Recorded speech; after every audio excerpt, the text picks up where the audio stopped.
কারো জীবনে যদি নেককার নারী এসে যায়, দুনিয়ার সবচাইতে শ্রেষ্ঠ সম্পদের মালিক আল্লাহ তাকে বানায়া দিলেন। দিনদার স্ত্রী খুবই জরুরি, খুবই দরকার। তো এই জন্য দিনদারিতা দেখে মেয়েকে বিয়ে করা। আল্লাহ আমাদের সকলকে এই হাদিসগুলা বুঝে এর উপর আমল করার তৌফিক দান করেন। বিয়ে করার পর এবার আপনাদের সন্তান আসবে দুনিয়াতে। সন্তানটা ছেলে হতে পারে, মেয়ে হতে পারে। বলেন, সন্তান কি হতে পারে? মেয়ে হতে পারে। সন্তান ছেলে হোক মেয়ে হোক, এটা আল্লাহর পক্ষ থেকে নেয়ামত, ঠিক না? এটা আল্লাহর পক্ষ থেকে নেয়ামত। তো আল্লাহর পক্ষ থেকে নেয়ামত, এটা ছেলে হোক মেয়ে হোক, শুকরিয়া আদায় করা। মুসলিম শরীফের 2999 নম্বর হাদিসের বর্ণনা। ক্বালা রাসূলুল্লাহ সাল্লাল্লাহু আলাইহি ওয়াসাল্লাম, নবীজি বলেন, আজাবান লি আমরিল মুমিন, মুমিনের বিষয়টা বড় আশ্চর্য। ইন্না আমরাহু কুল্লাহু খাইর, মুমিনের পুরাটা বিষয় কল্যাণ আর কল্যাণ। মুমিনের জীবনটা কল্যাণ আর কল্যাণ। এর মানে মুমিনের জীবনের সুখ এটাও কল্যাণ, মুমিনের জীবনের দুঃখ এটাও কল্যাণ। এটা আবার কিভাবে কল্যাণ?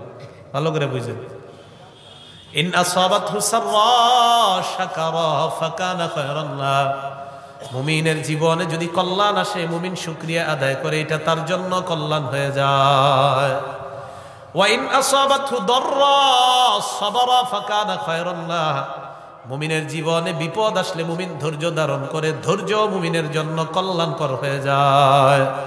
তাহলে মুমিনের জীবনে সুখ আসলে শুকরিয়া, দুঃখ আসলে ধৈর্য। শুকরিয়াও কল্যাণ, ধৈর্য কল্যাণ। বলেন, শুকরিয়াও কল্যাণ, ধৈর্য কল্যাণ। তাহলে মুমিনের জীবনটাই আশ্চর্য। মুমিনের জীবনে সুখ আসবে, মুমিনের জীবনে দুঃখ আসবে। শুকরিয়া আদায় করবে যদি কল্যাণ পায়, দুঃখ পাইলে ধৈর্য ধারণ করবে। নবীজি বলেন, সমস্যা নাই, শুকরিয়াও তোমার জন্য কল্যাণ, ধৈর্য তোমার জন্য কল্যাণ। মেয়ে হইলে চেহারা কালো করা যাবে না। বলেন সবাই, মেয়ে হলে কি করা যাবে না? সূরা নাহলের 58 নম্বর আয়াতে আল্লাহ বলেন, ওয়া ইযা বুশিরা আহাদুহুম বিল উনসা যাল্লা ওয়াজহুহু মুসওয়াদ্দাহু ওয়া হুয়া কাযীম, তাদের মধ্যে যদি কাউকে কন্যা সন্তানের সুসংবাদ দেওয়া হয়, কিছু মানুষ আছে এমন, তাদের চেহারাগুলা কালো হয়ে যায়,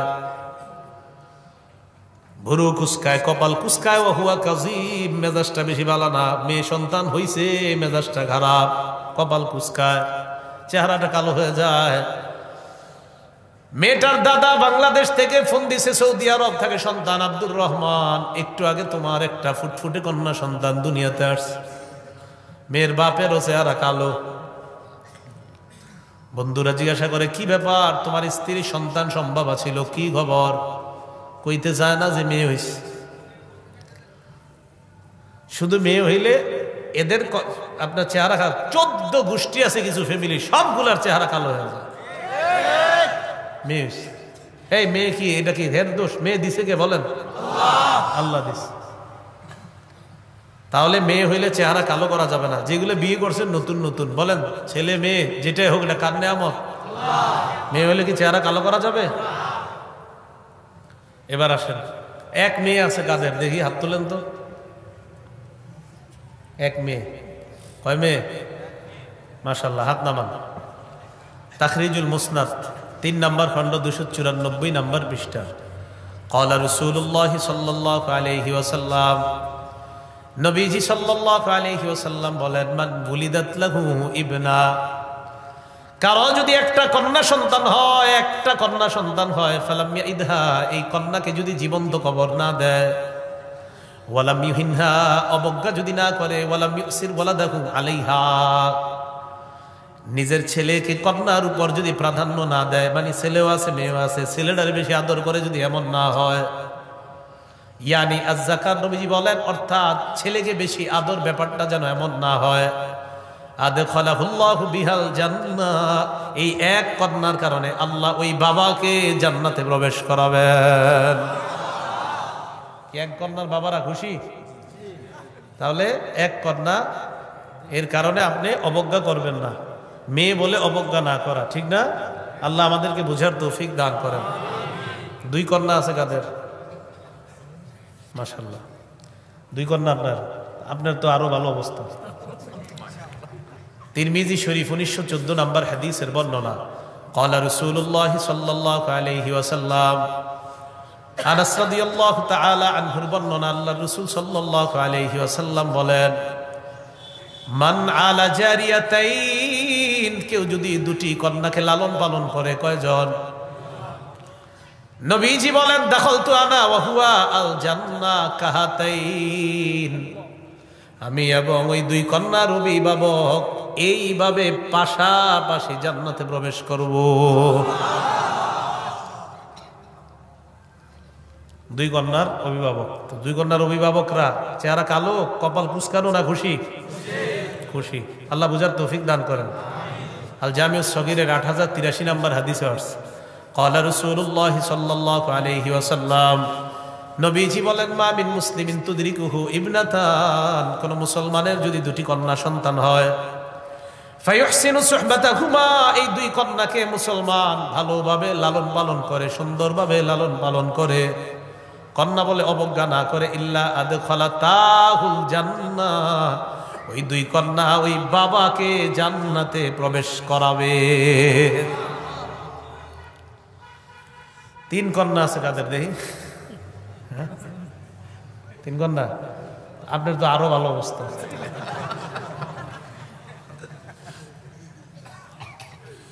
আর সিলসিলাতুস সহিহা এই কিতাবের 1027 নম্বর হাদিস, ক্বালা রাসূলুল্লাহ সাল্লাল্লাহু আলাইহি ওয়াসাল্লাম, নবীজি সাল্লাল্লাহু আলাইহি ওয়াসাল্লাম বলেন, মান কানা লাহু সালাসু বানাত, যার তিনজন কন্যা আছে, ফায়ুবিহিন্না, কন্যাদেরকে আশ্রয় দেয়, ওয়া ইয়ারহামুহুন্না, কন্যাদের প্রতি মায়া করে,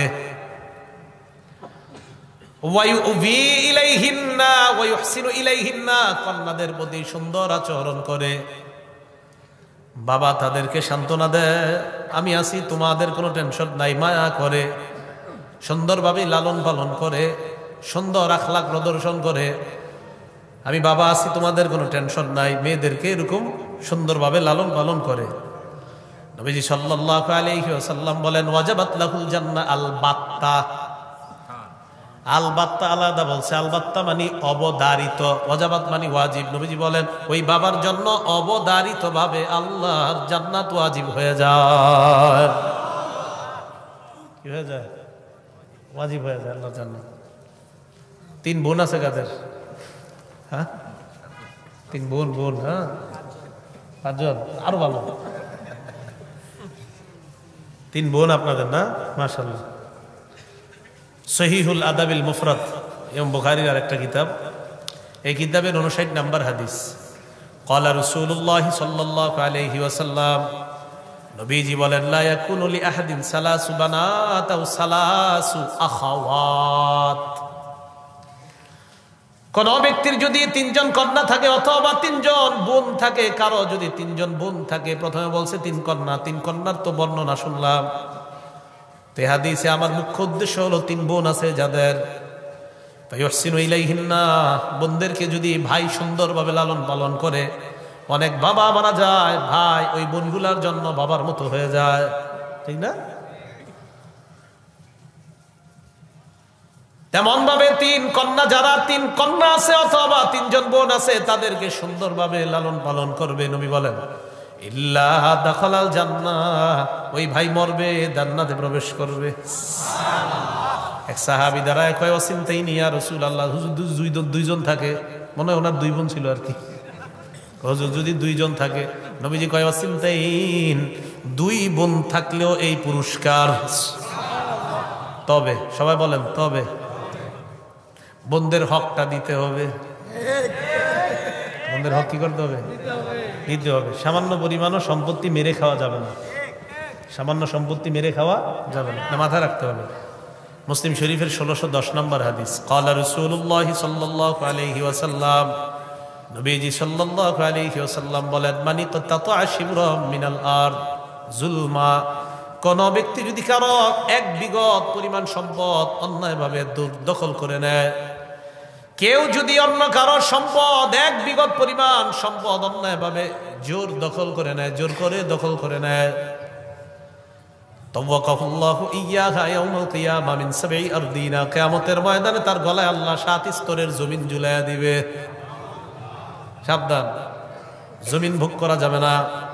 মুসলিম শরীফের ২৫৮১ নম্বর হাদিসের বর্ণনা, ক্বালা রাসূলুল্লাহ সাল্লাল্লাহু আলাইহি ওয়াসাল্লাম, সাহাবাদেরকে আল্লাহ নবী বললেন, আতাদরুনা মাল মুফলিস, ও সাহাবারা নিঃস্বকে জানোনি?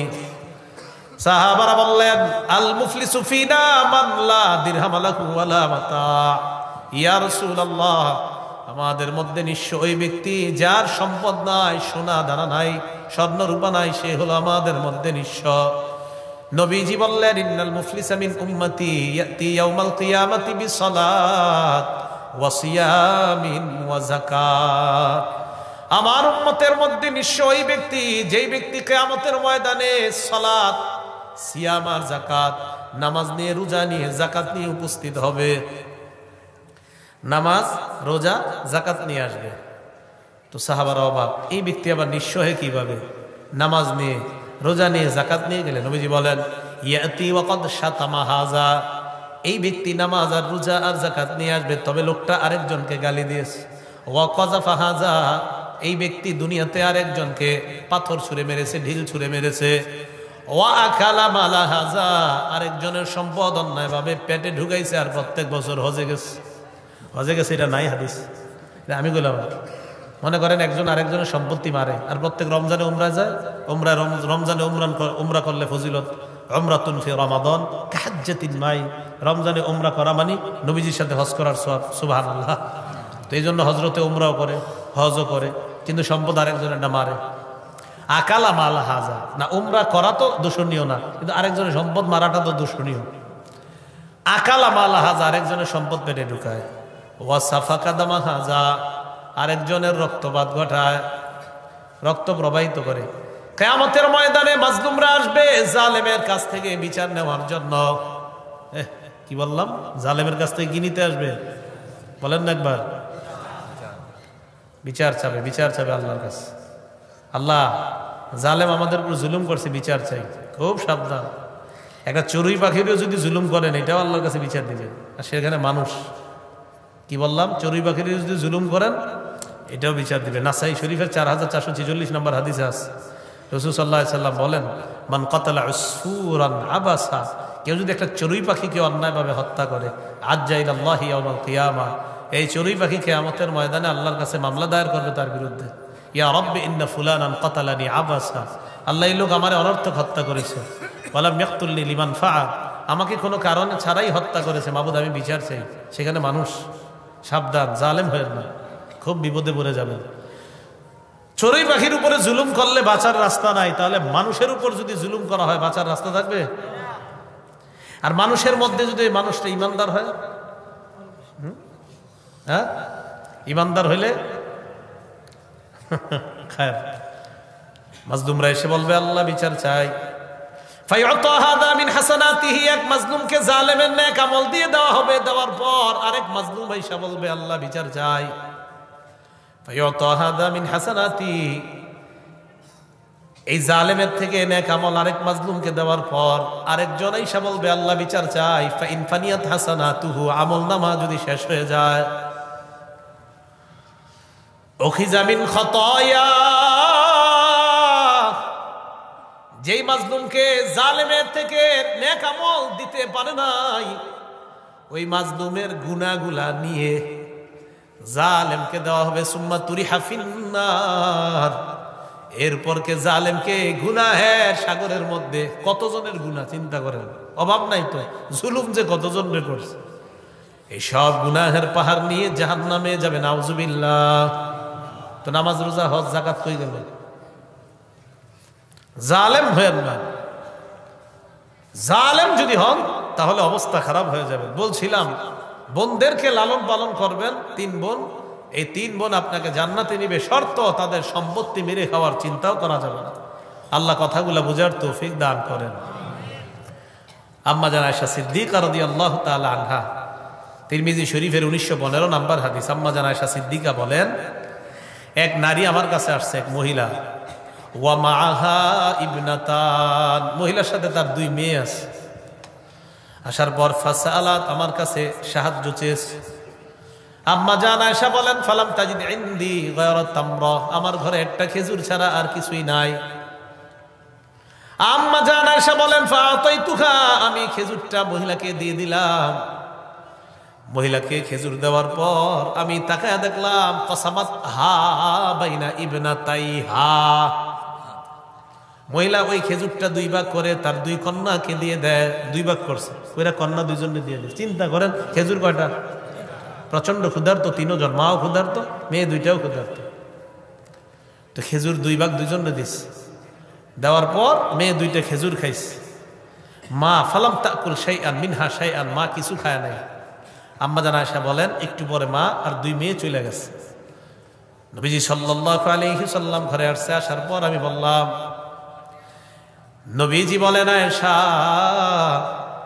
মানিবতুলিয়া বিন হাদিহিল বানাত, দুনিয়ার কোন মানুষকে যদি এই কন্যা দ্বারা পরীক্ষা করা হয়, কন্যা পরীক্ষা হয়ে যায়, মাঝে মাঝে একটা মেয়ের বাবা কতটা পেরেশানির মধ্যে থাকে 20 বছর হওয়ার পর যখন বিয়ে না হয়, ঠিক না, কত পেরেশান।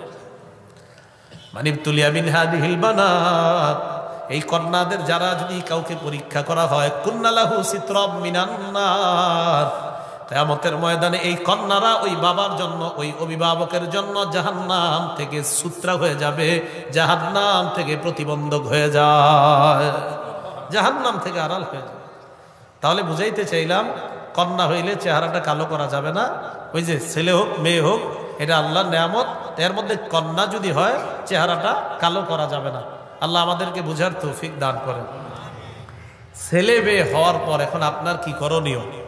সূরা তাহরিমের 6 নম্বর আয়াতে আল্লাহ বলেন, ইয়া আইয়ুহাল্লাযীনা আমানু কু আনফুসাকুম ওয়া আহলিকুম নারা, হে ঈমানদার, নিজেদেরকে এবং পরিবারকে আগুন থেকে বাঁচাও। ওয়াকুদুহান নাস ওয়াল হিজারা, যেই আগুনের জ্বালানি হলো মানুষ এবং পাথর। বলেন আগুনের জ্বালানি কি মানুষ এবং পাথর?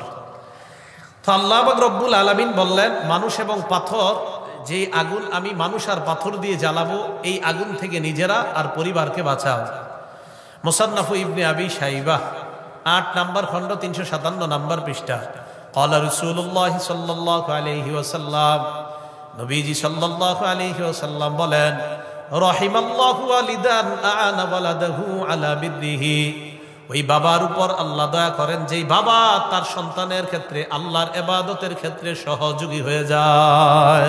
আবার বলছি, ওই বাবার উপর আল্লাহ দয়া করেন, ওই অভিভাবকের উপর আল্লাহ দয়া করেন। আনা, যেই বাবা সাহায্য করে, সহযোগিতা করে, ওয়ালাদা, তার সন্তানকে, আলা বিররিহি, আল্লাহর আনুগত্যের ক্ষেত্রে। আল্লাহর আনুগত্যের ক্ষেত্রে কোন বাবা যদি তার সন্তানের সহযোগী হয়ে যায়, নবীজি বলেন আমি ওই বাবার উপর আল্লাহর রহম যেন হয়, এই দোয়া করে গেলাম। রহিম আল্লাহ, ওই বাবার উপর আল্লাহ দয়া করেন। তাহলে আপনার কি কাজ? সন্তান দুনিয়াতে এসে একটু একটু আস্তে আস্তে যখন বড় হবে, এই সন্তানকে আল্লাহর আনুগত্য শিখানো। কি শিখানো? আল্লাহর আনুগত্য। 7 বছর হওয়ার আগে থেকেই, মনে করেন 3 বছর 4 বছর, তখন থেকেই বাচ্চাদের সামনে আপনি এমন একটা পরিবেশ তৈরি করা যেন আপনার বাচ্চা আপনাদেরকে শিখেই কিছু দেখে দেখে কিছু শিখতে পারে। আমাদের আলহামদুলিল্লাহ ওলামায়ে কেরামদের ঘরের খোঁজ নিয়েন, বাচ্চারা 2 বছর 2.5 বছরের বাচ্চা দেখবেন ওর বাপের সাথে, মেয়েরা অথবা ছেলেরা, ছোট ছোট ছেলে মেয়েগুলা মায়ের সাথে বাবার সাথে দাঁড়ায় যায় নামাজে। নামাজ হোক আর না হোক, পরনে কাপড় থাকার না থাক, কিন্তু দাঁড়ায় সাথে। হ্যাঁ, ছেলেগুলা দেখবেন টুপি, কোনো মতে যদি টুপি পরা শিখে, মাথায় টুপি দিব, প্যান্ট পরুক আর না পরুক, টুপি একটা দিয়ে খাড়ায় যায় পাশে গিয়ে। এটা কি? এটা হলো আপনার পরিবেশের প্রভাব, পরিবেশের প্রভাব। এখন আপনার ঘরে 24 ঘন্টা চলে টেলিভিশন, তো প্রভাবটা হবে কি? ভাই কথাগুলো বুঝে আসছে? সহিহ বুখারীর 893 নম্বর হাদিসের বর্ণনা এবং 6138 নম্বর 7138 নম্বর হাদিসও আছে। দুটোটা হাদিস একই রকম, বাকি শব্দ একটু ভিন্নতা আছে। ক্বালা রাসূলুল্লাহ সাল্লাল্লাহু আলাইহি ওয়াসাল্লাম, নবীজি সাল্লাল্লাহু আলাইহি ওয়াসাল্লাম বলেন, কুল্লুকুম রাঈন ওয়া কুল্লুকুম মাসউলুন আন রাইয়াতিহি, তোমরা সবাই দায়িত্বশীল, তোমাদেরকে তার দায়িত্বের ব্যাপারে জিজ্ঞাসা করা হবে। আল ইমামু রাঈন ওয়া মাসউলুন আন রাইয়াতিহি, ইমাম দায়িত্বশীল মানে শাসক দায়িত্বশীল, তাকে তার প্রজাদের ব্যাপারে জিজ্ঞাসা করা হবে। ওয়ার রাজুলু রাঈন ফি আহলি বাইতিহি, বাবা যারা আছেন তারা শুনেন, পুরুষ যারা আছেন তারা শুনেন, প্রত্যেকটা পুরুষ সদস্য রাঈন ফি আহলি বাইতিহি, পরিবারের দায়িত্বশীল, ওয়া মাসউলুন আন রাইয়াতিহি, যারা ঘরের দায়িত্বশীল আছেন, আপনাকে আপনার বিবি, আপনার ছেলে মেয়ে, আপনার পরিবারের ব্যাপারে আল্লাহর কাছে আপনাকে জিজ্ঞাসিত হতে হবে। আল্লাহ আপনাকে জিজ্ঞাসা করবে আপনার বিবির ব্যাপারে, আপনার ছেলের ব্যাপারে, আপনার মেয়ের ব্যাপারে আল্লাহ আপনাকে জিজ্ঞাসা করবে। ভাইও, আপনার ছেলে মেয়েগুলাকে আপনি টেলিভিশন কিনে দিয়েন না, আপনার ছেলে মেয়েকে আপনি গুনাহের কিছু কিনে দিয়েন না। কয়জনের গুনাহের ভার আপনি মাথায় নিতে চান?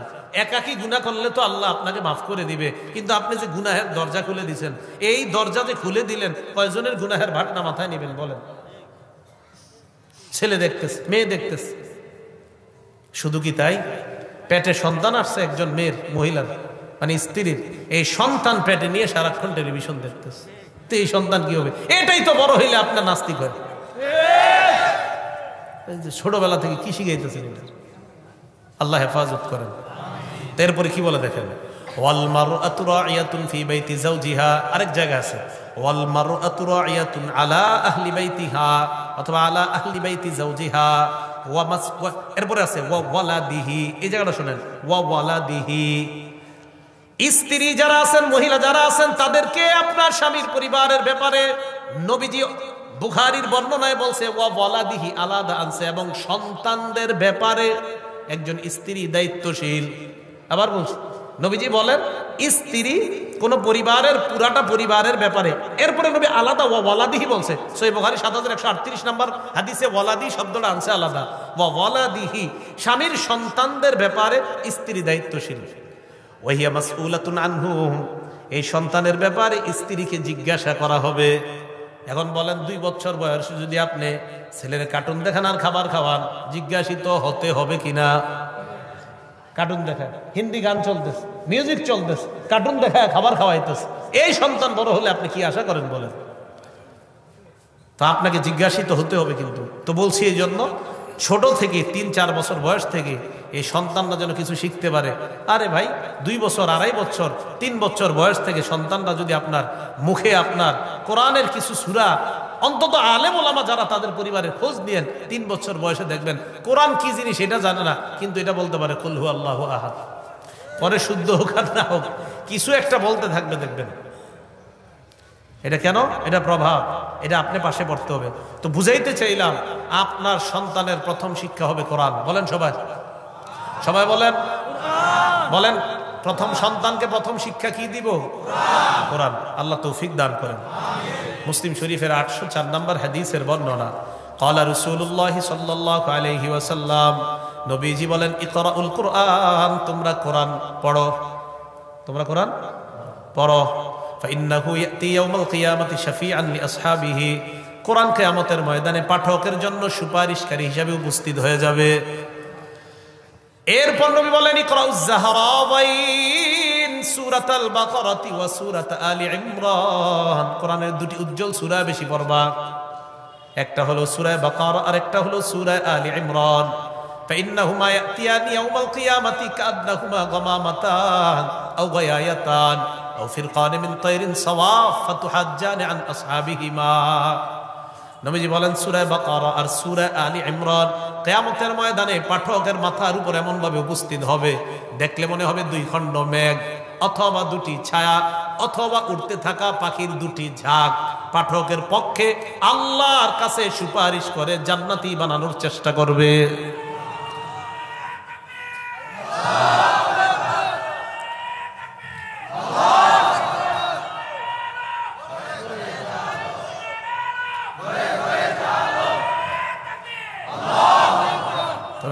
সন্তানকে প্রথম শিক্ষা কি দিবেন? কোরআন। নবীজি কি করে দেখেন, ইকরাউ সূরাতাল বাকারা, সূরা বাকারা পড়বা। ফাইন্না আখযাহা বারাকা, সূরা বাকারা গ্রহণ করা বরকতের কারণ। ওয়া তারকাহা হাসরা, সূরা বাকারা ছেড়ে দেওয়া লাঞ্ছনার কারণ। ওয়ালা তাসতাতিউহাল বাতালা, সূরা বাকারা যারা যেই ঘরে পড়বে, গণকরা, জাদুকররা সূরা বাকারার সাথে মোকাবেলা করতে পারবে না। আপনার ঘরে যদি মনে হয় যে শয়তানের উৎপাত বেড়ে গেছে, ওই ঘরেও সূরা বাকারা পড়া শুরু করে দেন। সন্তানকে শয়তানের প্রভাব থেকে মুক্তি রাখতে চান, আপনার সন্তানটা ইদানিং কেমন যেন করতেছে, ওর আশেপাশে সূরা বাকারা প্রচুর পরিমাণে পড়া শুরু করে দেন। মুসলিম শরীফের 339 নম্বর হাদিসের বর্ণনা, ক্বালা রাসূলুল্লাহ সাল্লাল্লাহু আলাইহি ওয়াসাল্লাম, নবীজি বলেন, লা তাজআলু বুয়ুতাকুম মাকাবিরা লিশ-শাইতান, লা তাজআলু বুয়ুতাকুম মাকাবিরা, তোমরা তোমাদের ঘরগুলাকে গোরস্থান বানায়ও না। ফাইন্না শাইতানা ইয়ানফিরু মিনাল বাইতিল্লাযী তুকরাউ ফীহি সূরাতুল বাকারা, যেই ঘরে সূরা বাকারা তেলাওয়াত করা হয় ওই ঘর থেকে শয়তান পালিয়ে যায়। সুবহানাল্লাহ। এখন আসেন, বাচ্চাদেরকে মাঝে মাঝে জিনে ধরে, ভূতে ধরে কোন না, আপনারা দৌড়ে হুজুরের কাছে যান। মনে রাখবেন, যেই ঘরে কোরআন তেলাওয়াত হবে না আর যেই ঘর বেশি নাপাক থাকবে ওই ঘরে জিন ভূত আসবে। কি বললাম? কোরআন তেলাওয়াত হবে না আর নাপাকি থাকবে। এই জন্য বাচ্চারা কাঁথায় প্রস্রাব করলে সকালে উঠে তাড়াতাড়ি ধুয়ে ফেলেন। এই নাপাক কাঁথা বেশিক্ষণ রাখেন না, নাপাকির কারণে জিনভূত আসে। আমরা বাথরুমে ঢুকার সময় আল্লাহুম্মা ইন্নী আউযু বিকা মিনাল খুবুসি ওয়াল খাবাইসের দোয়া কেন করি? নাপাকি যেই জায়গায় থাকে ওখানে জিনভূত থাকে। তো নাপাকি যত বেশি হবে সেখানে জিনভূতের উৎপাত বেড়ে যাওয়ার সম্ভাবনা। তো মনে রাখবেন, ঘর যদি নাপাকি থাকে ঘরে, আর যদি কোরআন তেলাওয়াত শূন্য হয়, তো ওই ঘরে জিনভূত আসার সম্ভাবনা বেশি। এই জন্য কোরআন তেলাওয়াত ঘরের মধ্যে খুব বেশি চর্চা রাখা। কেন? আরেকটা উপকারিতা বললাম, বাচ্চার আশেপাশে যখন কোরআন তেলাওয়াত করবেন বাবা এবং মা, তার মধ্যে এই প্রভাব পড়বে। বলেন, ঘরটা কি এমন বানানো যায় ইনশাআল্লাহ? তাহলে সন্তানকে কোরআন শিক্ষা দেওয়ার গুরুত্বটা আমরা ছোটবেলা থেকে দিব। এরপরে আস্তে আস্তে যখন 7 বছর বয়স হবে, এর আগে থেকে ওই নামাজের একটু একটু চেষ্টা করানো জন্য পারে, যতটুকু পারে। 7 বছর হয়ে গেলে তখন তো আপনি হুকুম করতে হবে, মুরু আওলাদাকুম বিস-সালাতি ওয়া হুম আবনাউ 7 সিনিন। 7 বছর বয়সে সন্তানকে নামাজের হুকুম করো। অদ্রিবুহুম আলাইহা ওয়া হুম আবনাউ 10 সিনিন। 10 বছর বয়সেও যদি নামাজ না পড়ে মৃদু আঘাত করো। 10 বছরে নামাজ না পড়লে হালকা আঘাত করা। এখন 10, 18 বছর, 20 বছর, 22 বছরের সন্তানরা আপনারা কিছু বলেন না, উল্টা আপনি হাজী সাহেব মাশাআল্লাহ 5 ওয়াক্ত নামাজ পড়েন, ছেলেটাকে যাওয়ার সময় একটু ডাকও দেন না। ছেলেটা অন্য জায়গায় গিয়ে আড্ডাবাজি করতেছে, আপনি নামাজে যাওয়ার সময় হাজী সাহেব নামাজে যায়, ছেলেরে কয়, এই তোর আম্মা তোরে বাড়িতে খাইতে ডাকতেছে। উনি যায় নামাজে, ছেলে বয়স 18, কয় তোর আম্মা তোরে খাইতে ডাকতেছে, যা বাড়িতে যা। সন্তানকে নামাজ 7 বছর বয়স থেকে নামাজের হুকুম করেন। 10 বছর বয়সে যদি নামাজ না পড়ে, এর নামাজের জন্য প্রয়োজনে হালকা আঘাত করেন। সন্তানের আস্তে আস্তে যখন এটা বড় হবে, তখন সন্তানকে আপনি যে কোরআন শিক্ষার ব্যাপারটা বললাম, আর নামাজ বালেগ হওয়ার আগেই যেন সে নামাজের উপরে পরিপূর্ণ যত্নশীল হয়ে যায়, মানে সে নামাজ যেন না ছাড়ে, এই অভ্যাস যেন বালেগ হওয়ার আগেই হয়ে যায়। আবার বলছি, নামাজ সে ছাড়ে না, এই অভ্যাসটা যেন বালেগ হওয়ার আগেই হয়ে যায়, যে নামাজ ছাড়ে না আমার সন্তান। এই কথাটা সবাই মাথায় রাখা। তাহলে ছেলে হোক মেয়ে হোক, এই নিয়ামত কার? ছেলে দেখে, মেয়ে দেখে। কন্যা হলে চেহারা কালো করা যাবে? 1 কন্যার কারণে কোথায় যাবে? 2 কন্যা, 3 কন্যা, 3 বোন। আল্লাহ আমাদের সকলকে যতটুকু কথা শুনলাম বললাম, আমরা যেন নিজেদেরকে এবং নিজেদের আহাল পরিবারকে জাহান্নাম থেকে বাঁচাইতে পারি, আল্লাহ তৌফিক দান করেন। আমিন। ও আখিরু দাওয়ানা, আখিরি মুনাজাত হবে, আমরা কেউ উঠবো না, মুনাজাত করে আমরা যাব। যে কথাগুলো শুনলাম বললাম, সকলকে আমল করার তৌফিক দান করেন আল্লাহ। আমি সহ আমাদের সকলের পরিবারগুলোকে গুনাহমুক্ত পরিবার বানানোর তৌফিক দান করেন। আর একটা আবদার আপনাদের কাছে, যদি পারেন টেলিভিশনটা ঘর থেকে সরাইয়া দেন, যদি পারেন। মানে আপনার কাছে আমি কি আবদার করতেছি, বলতে তো পারি না ভেঙে ফেলেন, বলা উচিত যে ভেঙে ফেলেন। কইবেন হ্যাঁ হুজুর ভেঙে ফেলতে গেছি, এটা নিয়ে আবার আগামীকাল কি আন্দোলন করেন আল্লাহ জানে। তো এটা আপনি বন্ধ করেন ঘর থেকে। আলহামদুলিল্লাহ, আমার তাফসিরের মসজিদে এক বয়ানের পরে একজনে গিয়ে একদম টেলিভিশন, সে চিন্তা করে হুজুর আমি বেচলে তো আরেকজন গুনাহ করবে, উনি গিয়ে আপনার ওই বুড়িগঙ্গা নদী আছে ওইটা ফালাই দিচ্ছে। খুব কাজ হয়েছে, ভালো কাজ হয়েছে। ফালায় আইসা আমারে বলছে, হুজুর আপনি কিন্তু ভাঙতে বলেন নাই, কিন্তু আমি আর আমার বিবি রাতের বেলা পরামর্শ করছি। কোন বয়ানে? আমি এক বয়ানে বলছি, বুখারীর একটা বর্ণনা আনছি, 3335 নম্বর হাদিস। এই বয়ানে আমি বলছি যে লা তুকতালু নাফসুন জুলমা ইল্লা কানা আলা ইবনি আদম আল আউয়ালি কিফলুম মিন দামিহা। যাকে দুনিয়াতে অন্যায়ভাবে হত্যা করা হয়, এই হত্যাকাণ্ডের একটা অংশ আদম নবীর প্রথম সন্তান কাবিলের কবরে যায়। লিআন্নাহু আউয়ালু মান সান্নাল কতলা, কারণ কাবিল সর্বপ্রথম হত্যার প্রচলন দুনিয়াতে ঘটিয়েছে। তো এই হাদিসটা বলে আমি বললাম, প্রিয় মুসল্লি ভাইয়েরা, তাফসিরে যে আপনাদের মধ্যে যারা ঘরের মধ্যে টেলিভিশনটা কিনে গুনাহের দরজা খুলে দিছেন, একটু ভাবেন তো আপনার এই দরজা দিয়ে যারা যারা গুনাহ করবে তাহলে আপনার কি অবস্থা হবে। মানে আমি বলছি কাবিল এই হত্যার প্রচলন ঘটানোর কারণে ওর কবরে সব গুনাহ গেছে। আপনি যে ঘরে গুনাহের একটা দরজা নিয়ে আসছেন, গুনাহের দরজা খুলে দিলেন, আপনার ছেলে দেখে, আপনার মেয়ে দেখে, আপনার বিবি দেখে, এটা কি হবে? এটা বলার পরে আবার বলছি আজকে রাত্রে বিবির সাথে গিয়ে পরামর্শ করেন যে এই গুনাহের দরজা কি ঘরে রাখা ঠিক হবে কিনা। ওই এক মুসল্লি ভাই সত্যি সত্যি বিবির সাথে পরামর্শ করে পরের দিন টেলিভিশন ফালাই দিস। আপনাদের এলাকা থেকে যদি এরকম একটা খবর যায় তাহলে খুব খুশি হব। আল্লাহ আমাদের সকলকে প্রত্যেকটা ঘর গুনাহমুক্ত করার তৌফিক দান করেন। আমিন ওয়া আখিরু দাওয়ানা আলহামদুলিল্লাহি রাব্বিল আলামিন। আমরা মুনাজাত করে যাব। আসসালামু আলাইকুম ওয়া রাহমাতুল্লাহ।